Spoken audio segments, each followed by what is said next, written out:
Taste the Daily. Madurai புறநகர் கிழக்கு மாவட்டத்தில் உள்ள மதுரை கிழக்கு தெற்கு ஒன்றிய அதிமுக சார்பில் பூத் கமிட்டி கூட்டம் ஒத்தக்கடையில் நடைபெற்றது. இதில் ஒன்றிய செயலாளர் APS சேனாபதி தலைமை வகித்த நிலையில் கழக எம்ஜிஆர் மன்ற துணை செயலாளர் முத்துகிருஷ்ணன் முன்னிலை வகித்தார். கழக அமைப்பு செயலாளரும் மதுரை புறநகர் கிழக்கு மாவட்ட செயலாளருமான VV ராஜன் செல்லப்பா, கழக அமைப்பு செயலாளர் காந்தி, கழக தகவல் தொழில்நுட்ப பிரிவு செயலாளர் VVR ராஜ் சத்யன் ஆகியோர் கலந்து கொண்டு நிர்வாகிகளுக்கு ஆலோசனை வழங்கினர். மேலும் இக்கூட்டத்தில் மாவட்ட இளைஞரணி செயலாளர் வக்கீல் ரமேஷ், மாவட்ட கலைப்பிரிவு செயலாளர் அரசு, மாவட்ட மாணவரணி செயலாளர் முத்துகிருஷ்ணன் உள்ளிட்ட கழக நிர்வாகிகள் பலரும் பங்கேற்றனர். தருமபுரி மாவட்டம் மொரப்பூர் பாமக ஒன்றிய இளைஞரணி செயலாளர் உட்பட 10க்கும் மேற்பட்டோர் அமைப்பு செயலாளர் முன்னாள் அமைச்சர் KP அன்பழகன் முன்னிலையில் அதிமுகவில் இணைந்தனர்.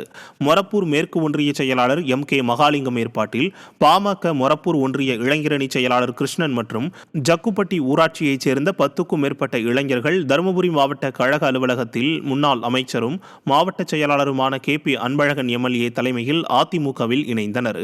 புதிதாக இணைந்தவர்களுக்கு கழக துண்டினை அணிவித்து அவர் வரவேற்றார். இந்த நிகழ்ச்சியில் கழக நிர்வாகிகள் ஏராளமானோர் பங்கேற்றனர்.